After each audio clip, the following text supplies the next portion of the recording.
As the financing jitters in the Eurozone's financial system continue, European banks are parking record amounts of cash at the European Central Bank's overnight deposit facility.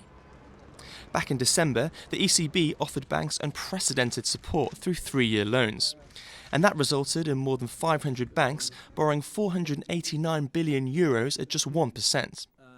So after borrowing such vast sums, why are banks now depositing the cash at record levels?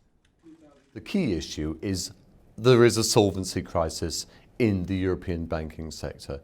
The cash generated from assets is insufficient to meet the cash outflows from liabilities. That is, in essence, what a solvency crisis is. Then, of course, you have the regulator who is pressurising the banks to raise Tier 1 to 9% by middle of this year. The banks can't raise money through traditional means, or as we've seen from UniCredit recently, it's not easy. So they're forced to sell assets. There is substantial risk. The regulator is uncertain regarding the quality of the assets on banks' balance sheets.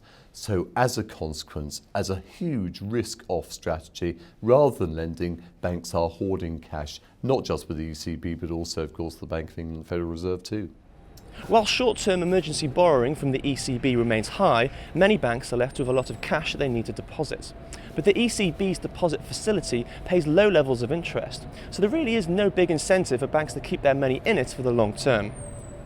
Well, the implications of banks, the banking system in general, keeping such huge sums of money at the ECB over a long period of time would be serious both for the banking system. Banks wouldn't be doing what banks are supposed to be doing, which is to take in deposits and raise funding in other ways and then lending that out to businesses and therefore make a profit from the interest margin. But also businesses wouldn't be getting the funding that they need in order to have the working capital for their businesses. So it has implications for the wider macroeconomy, but also implications for the general health of the banking system. And it suggests that something somewhere is seriously wrong with the way the European banking system is running. The European Central Bank has so far resisted outright quantitative easing. To bypass this, politicians led by Nicolas Sarkozy want banks that borrow cheaply from the ECB to invest in higher-yielding government bonds. There is evidence that some banks are starting to do this, but a recent auction of Italian debt failed to excite sluggish financial markets.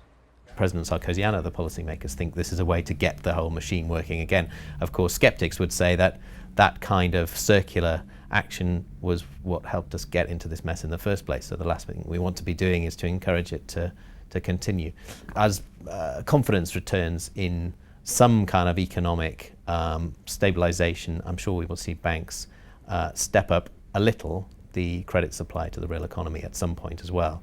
So those two reasons, and maybe the interbank market starts to come back and we'll see banks lending to each other again. So those three things will reduce the levels of deposit at the ECB, but I suspect it'll be a fairly drawn-out process. The banks, I think, are borrowing from the ECB partly because they're having such difficulty getting funding from elsewhere because of the uncertainties which investors see with regard to the European banking system, and also because it is a relatively cheap source of funds. But this, of course, is then exposing the ECB itself to significant credit risk. And this is an issue which is not widely discussed. The ECB has a wide variety of sovereign bonds on its balance sheet, and it now has exposure also to the European Union banking sector, which is very worrying. So there are clearly concerns about the ECB's exposure to European banks, and the nervousness surrounding the banking system will continue as long as the macroeconomic picture remains unclear. And as long as the nervousness persists, banks will continue to struggle to lend to each other and to the real economy. Daniel Garaham, Financial Times, London.